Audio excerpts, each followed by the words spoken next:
Everybody to tonight's Lord's meeting.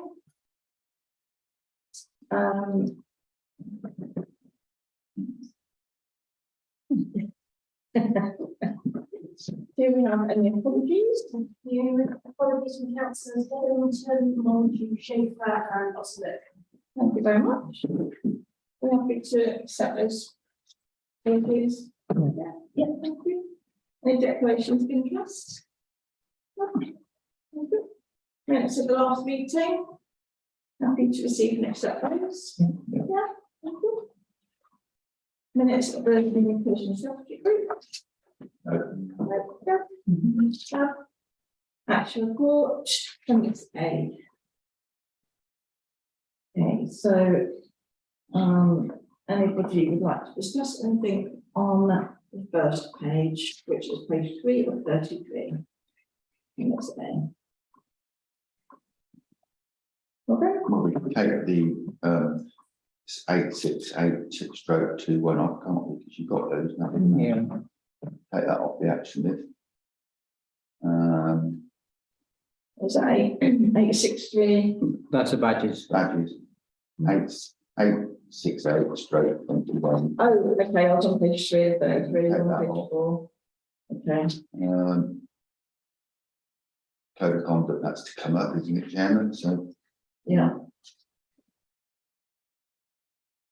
nothing really on there, we've got to worry about it. So particularly notice actions being undertaken. Yeah, everybody happy? Yeah.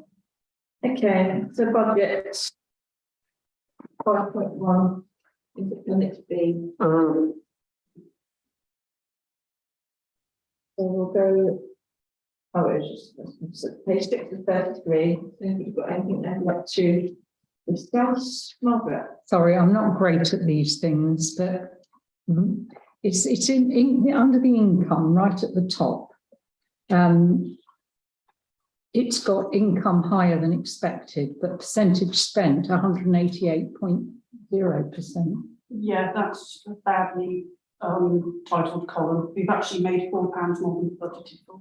It should be income / expenditure. We're going to hold some cocktails. So the top two are income, so it shouldn't be percentage overspent, it should be percentage over what's coming. I just need to retitle that column.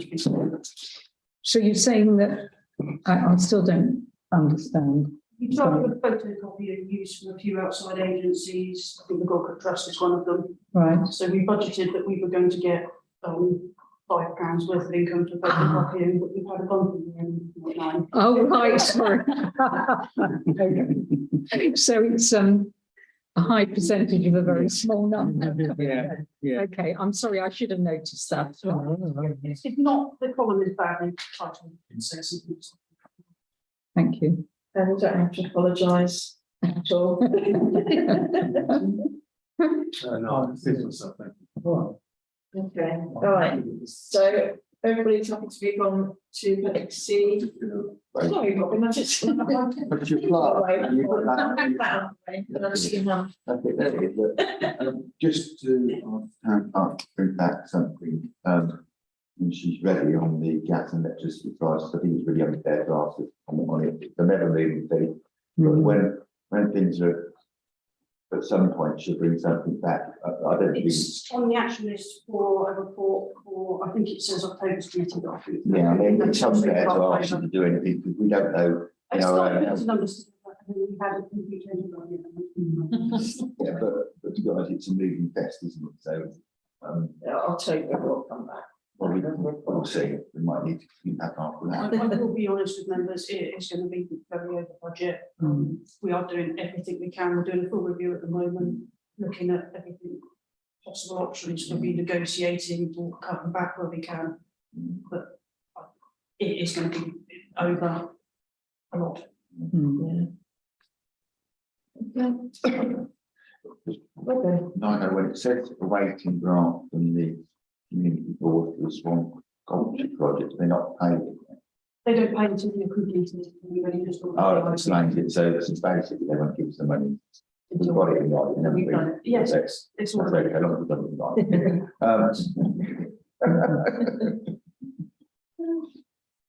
Okay. Anything else? Right, so appendix C, page 7 of 33. Anybody have anything on this page? No? And then page 8 of 33, appendix D. Anything on this page? No. Page 9 of 33. Long glasses. Okay. They're the ones I want. No, no, no. Page 10 of 33.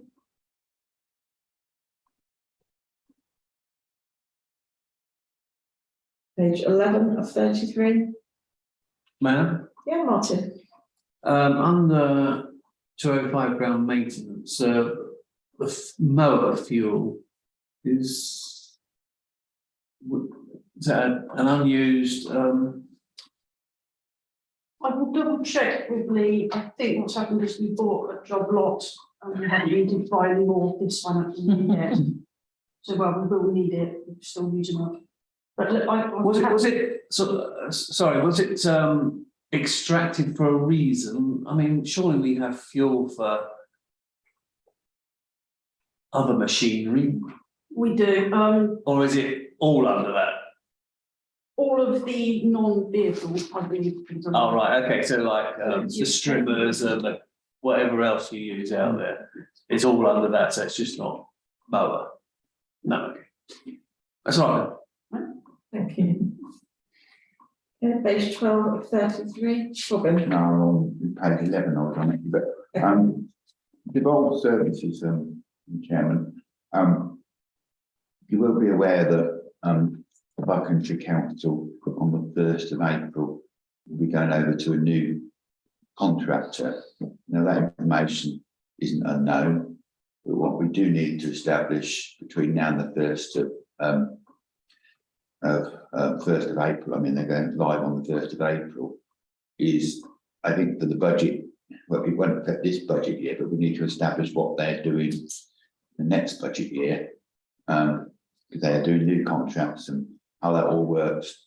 Though they're saying it'll all be just this and it will be just that, you know, that I know that nothing ever really works out how you think it's going to work out, and it is quite a large sum of money. So we do need to establish for the officers where they think the policy is going to go in the new contract. Now they're only just announcing to the members how it might work, so I'm not envisaging that they'll have an answer straight away, but we shouldn't be shy and asking, because we do quite a lot of devolved services compared to what other parishes do.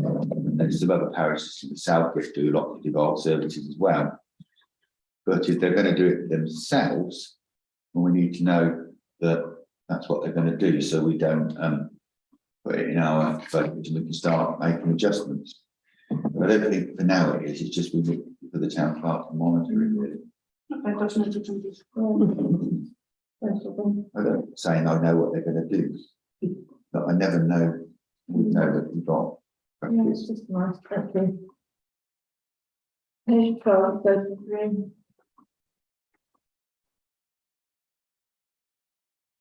Page 13, 33.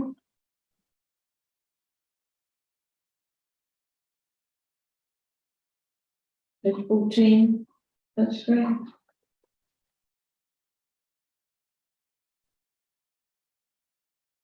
Page 15.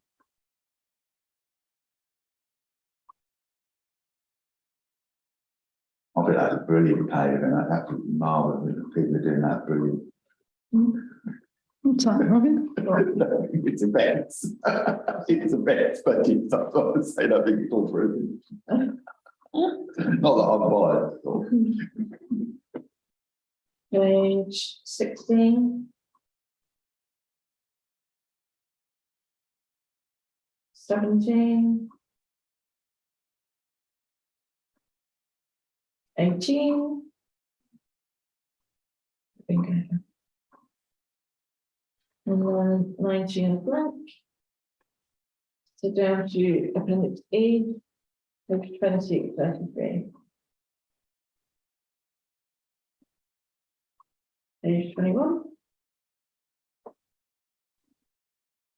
22. 23. 24. Just that I'm not commenting on the signed them. 25.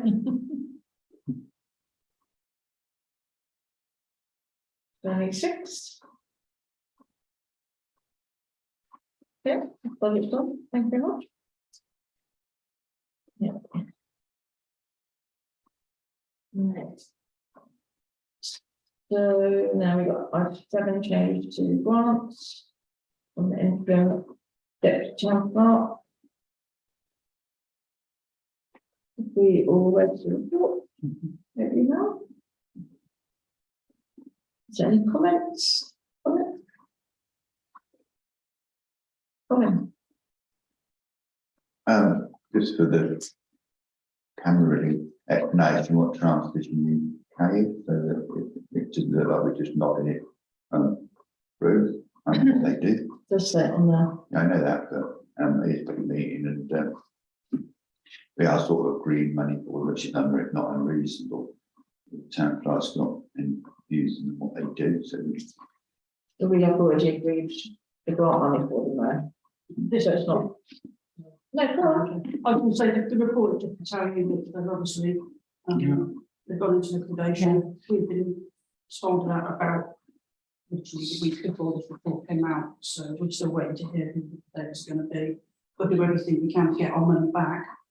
It's just really to give you all early warning that there's this potential issue here. thank you, that's all you need. Okay, so we're happy to note the report. Yeah. Yeah.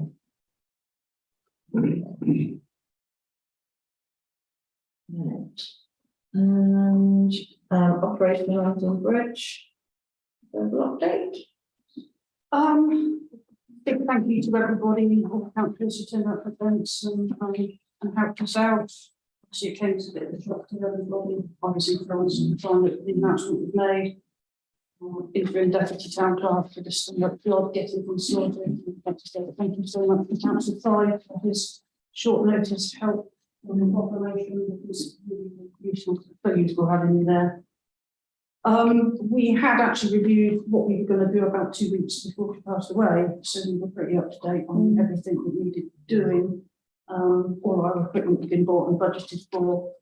Haven't done the full sums, but I think we spent about £20 in addition, which was basically just some fresh flowers, because everything else was already purchased and ready to go. Additional expenditure for green spaces support and some office to turn out. But I think it all went very smoothly, and I've not heard anything particularly. I've not heard anything negative about the things that we did at all. So. Okay.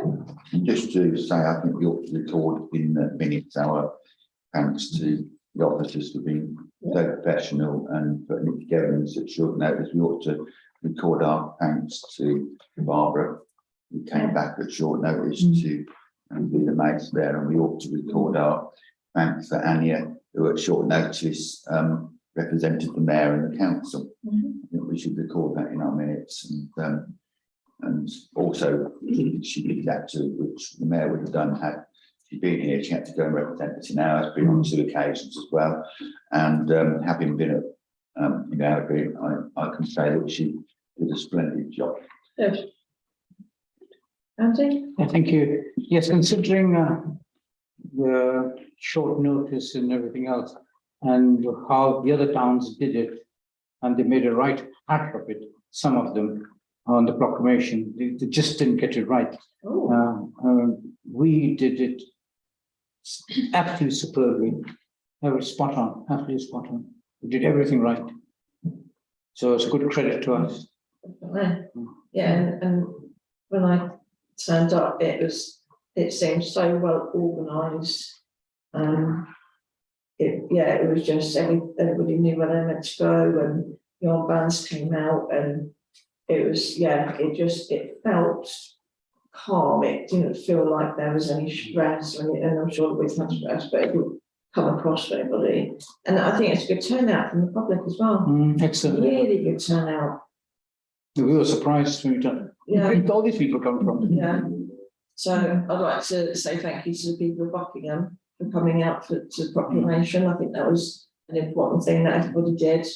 Because they represent our town and the surrounding areas as well. So thank you to them and to our office staff. Big thanks. Okay. One person we didn't thank, and he's actually here today, is Martin. Good, so thank you. Yeah, you know, she was, he took a short notice and everyone in town could hear and thank you for that. He wasn't anticipating doing that, and it was a start. Yeah. Okay. Right. Item 9 is town clerk. By nature, I have a slight update on this. I am reliably informed that the town clerk of Dunstable this evening is going to ask his equivalent committee to offer us £350 to buy the old one. Oh. It's him. Oh. Okay. Well, that's good. Oh, that's good. Then we can buy a new one then. Good. That would be, obviously there will still be a difference between the Oh, yeah, 500. but we need it. It's part of the digitization we needed. I don't know that they'll agree, but I know it's So will the bigger one definitely fit all heads? Would it not be good to have a backup, a second wig? Because not everybody's got the same head size.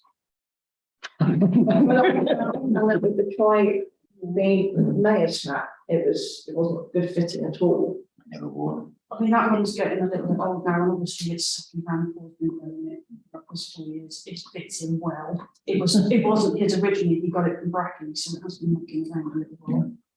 I would argue that taking the 350 quid probably. Also, there's It's like you feel really. It is a good deal. Can I propose through the chair that we agree to allow the officers of the council to settle this matter, dependent upon what Dunstable will do, and if that's appropriate, we leave them to deal with it and bring back to tell us what the resolution of it is. Yeah. I would not agree with that, Councillor Statutory. I would say, let's go and buy the wig because we need, and then if Dunstable wanted to give us the money, we just offset it against the money we spent. Otherwise, we're just faffing around, waiting for them to decide, passing it to their council, and whereas we need the wig now, we buy it. If you get the money for that, good. If not, Yeah, I think we can leave it up to Claire to do the dealings on that one. We're happy to leave it to Claire. Yeah. To deal with. Yeah. Thank you.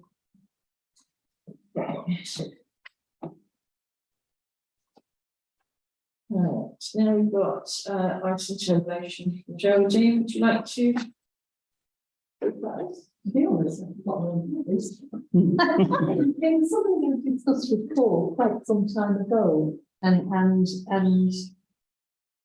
he agreed at the time that it was standard practice in all sort of areas of employment, and so he worded it as to that was the wording he suggested we put in. And then I'd forgotten that he said he would carry it over as he was leaving and all that. Well, I'm happy to second your motion because I also had a similar conversation with Paul. I didn't realise you'd had the same conversation. There you go. Because the previous Bucks County Council, they had a similar scheme, whereas youth workers, if they left, within a certain time period of qualifying, they had to pay some of the money back for the courses that they've been on. I think that's right, it's public money after all. Yes. So I think that's, spending public money the right way. So I'm happy to second it. Robin and then Margaret. I'll be speaking against it. I think it's not appropriate. We have many training courses within the council which people have to take, and we ask them to take it because we need them to do those jobs. We also, it's the change in our procedures and the change in the way that we operate and the change in the way that we employ people. And I think if you're going to change the way you employ people, you don't do it with emotion, because I'm not sure the contracts of employment that we've agreed with different people, and changing it now simply like this with whatever. And yes, it's fantastic to know that both the chairman and the proposer had a conversation with the previous town clerk. He's not here to question why he felt it was appropriate. And I couldn't support it. I do believe it's devolution of what we've done. And we've always took the view that training was for the benefit of the council, and that if you pay people to train, it's because they can do a much better and professional job for you. I don't like the clawback clause. It could work against us in future employment things. Is we'd have to state that in our job status to people, and I think it's oppressive and not necessary. And if we were that poor that we've got to actually start charging our staff to actually work for us and to do their own training, they may not want to do training, because if they thought they were going to leave, they might not take the training that we need them to do. They may not be able to do the roles that we want them to do. And whether it's on spine points or something, it's a slippery slope, and I could not support it, I'm afraid, and I would vote against it. Thank you, Margaret. Yeah, thank you. I've got similar views to Robin here. I think if you were going to go down this road, you've got to be very cautious, because it is putting up a barrier to people applying for posts. And would we say are we talking about every qualification? Like, some of the Green Spaces team might need to do a certificate in order to use a particular chemical in the parks, for instance. Are we then going to say if they leave, they've got to repay the cost of that course? Or are we only looking at certain categories of qualification? It would have to be much better defined. And I'm really concerned that it is putting a barrier up and unnecessarily complicated. Would an employee, if somebody can't afford to repay it, what happens then? I've just got grave reservations about that it would be beneficial to us holistically. Can I just ask Town Clerk your thoughts on what Margaret said about like the lower qualifications, like chemicals and stuff? It wasn't designed for that at all. It was designed, it says there, higher levels, and it was brought in industry and government offices as a way of encouraging the people not to leave when they'd just done a higher level qualification. That was the thinking behind it. And most companies, I would say 99% of companies have this clause, whatever company they are. In answer to the question you asked, the Green Spaces team have multiple qualifications. They can't use spray chemicals, they can't inspect playgrounds, they can't use certain types of equipment, mowers, etc., without being suitably qualified. Obviously, that does make them more desirable to an alternative employment. As far as Cllr goes, it was contractual obligation for myself as deputy. It was in our contracts for town clerk and deputy town clerk to be Cllr qualified. That doesn't mean that you couldn't lawfully ask for it back, but it would have to be very clear stating that before you employed somebody. I think we have to be very fair to people who need to know who are expected to take that money back.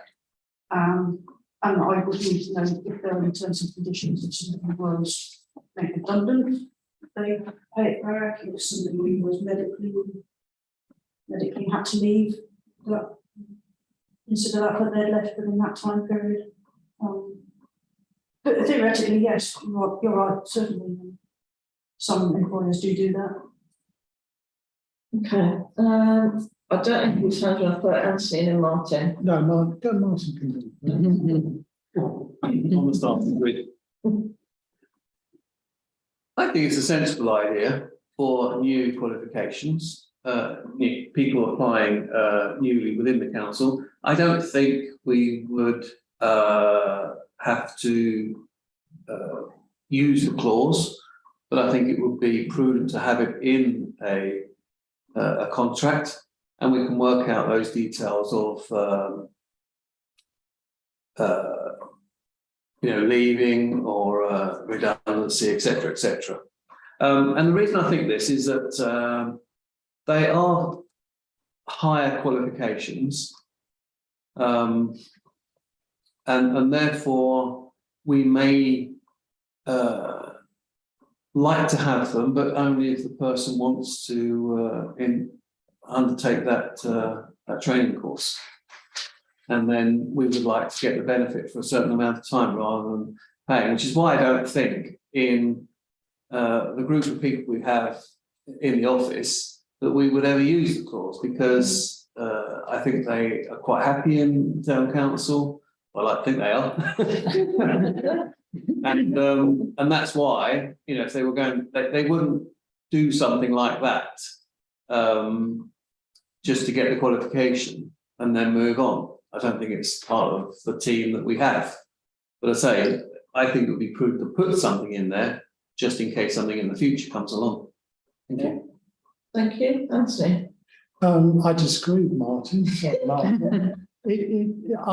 If this went through, I've got some other things to say too, but it is, if it is a requirement for the work, then we shouldn't do this, simply because they're employed on the basis that they either should take this as part of their job, and that's certainly all that I've seen over my lifetime. I've never tried to claw back money from people when I've mandated they must be qualified to a level. And as far as what Martin said, there shouldn't be any flexibility. It's all or nothing. Otherwise, there's cries of favouritism and all sorts of things. The next thing, you're into a tribunal situation pretty quickly. So the rules have to be the rules anyway. And then the town clerk mentioned sickness, and I immediately felt, well, before I came this evening, I was reading this, I thought, so somebody falls pregnant and they go on maternity leave, and then they decide they're not going to come back, as some people don't. Where do you draw lines on that? And then, of course, I bet you there are plenty of exceptions that are similar to that. In many ways, I think it's a bit draconian, really. Okay. Can I just ask you for the higher qualification that Paul was going to take? I don't think he took it in the end. What was that? Because that's the one that I was talking to him about when I was talking about doing something or asking him about this. What was it? He was looking at doing an MA in public leadership, which is, so my contract said that the council would fund me to do level, so still was a contract of obligation, and then level 4, level 5, level 6, and what was called community governance. And then this new qualification is coming, which is generally standard on most contracts, which is the MA that Paul was looking at. And the plan, his thought was, I don't need to do the 4 or 5 because I've got my previous experience and previous qualifications are already degree educated. So the MA was the next step. It's cost-wise the same as I believe the council paid for Chris Wayman to take a qualification as well. Okay, so the MA, is that a contractual requirement? Not a requirement of the job, no. Silver is a contractual requirement. Because it wasn't, realising what the wording of this, it wasn't the silver that I was talking to Paul about, it was the one that he was going to do. So that's the MA, so that is different to this one. So as it's written, I'm not going to be able to second this because it wasn't the contractual required qualification I was talking to about. Robin? Yeah, thank you, Chairman, for creating clarity. But one of the things we did see is we've got a motion which states about employment matters. Employment matters are a matter of law, and if you are going to change terms and conditions of employment, you need to have all the terms and conditions in front of you before you make a decision. Else you fall into the trap of unexpected consequences and tribunal. And in employment, you have to be clear, and this isn't clear. It doesn't define where it is. We've already found ambiguities in it. And if we proceed with this motion as it is, we could be, as it'll be a public record, it'll be what we said is a public record and may form part of any tribunal hearing that anybody has of us, and then we haven't done due diligence, we haven't got the information in front of us before making a decision, and that's the first thing that they'll ask when you agreed it, and we will be putting the council at risk. Can I just ask, is there a second? This is no point of discussion carrying on if there isn't a seconder anyway. So there's no seconder, so I'm happy to take you, Margaret, but as it stands, the motion Yeah, was that's for. fine. Okay, all right, so there's no seconder, sorry about that, Geraldine. No. It was a different conversation, I was looking for, but taking all the points on board, and the gentleman down there, and Margaret, is, yeah, Gentlemen. I did say gentlemen. Oh, right. I thought if you were looking for a gentleman, you need to look past. You've got a straight path, which is rejected.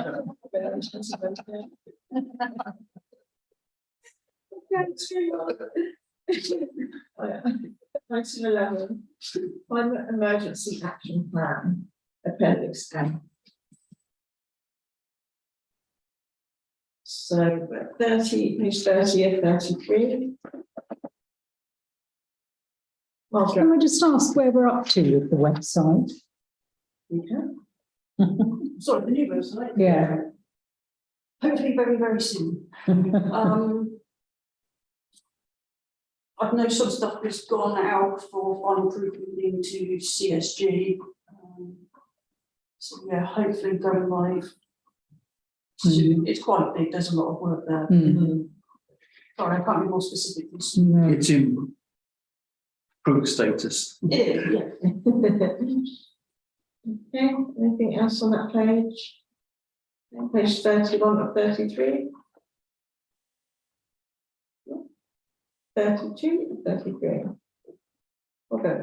No, we have got something completed, which is water bottles refiller. So we've nice to do something completed. This isn't going to be an overnight thing, and we are moving quickly and incrementally to do what we can do. So that's just to say that it's an interesting, refreshing report, and it is going to be able to take time and measure and procedures. Some of these things can't be done overnight. Yeah.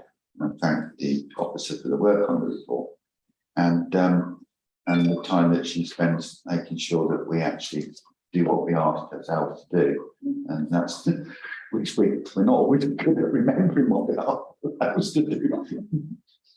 Okay, page 33 of 33.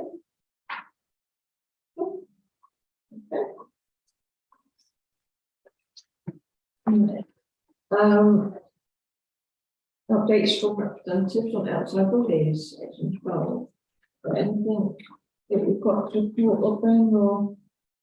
Just that I will circulate to the town clerk some information tonight when I to do with the winter health plan, which the winter health plans rock bucks are health authorities and combined authorities to do with the health. I did send it to the mayor out of courtesy the other day, but I don't suppose we accepted time to read it. If you read it in there, I didn't write what I sent to it, so which is not very useful. You sent quite a lot of emails without any context. No context to it. So my apologies to the mayor for not putting any context in it. That's my one of my faults, which are many. But I will send it to the town clerk, and I think it's page 21, 22. It refers to the most interesting part of it, which I did say to the planning committee the other night, is that we are going to have hospital beds returned to Buckingham Hospital in the winter plan, which is a really positive step, because we've all of us on the council have together been calling for that for a considerable long time, and which makes me wonder why they removed it in the first place. But Geraldine worked in the medical profession longer than most of us, but if she can explain that, she'll be a very wise person. Has anybody else got anything to No. Okay, I don't have any announcements. Date of the next meeting is the 14th of November. Look forward to seeing you there. Thank you for coming.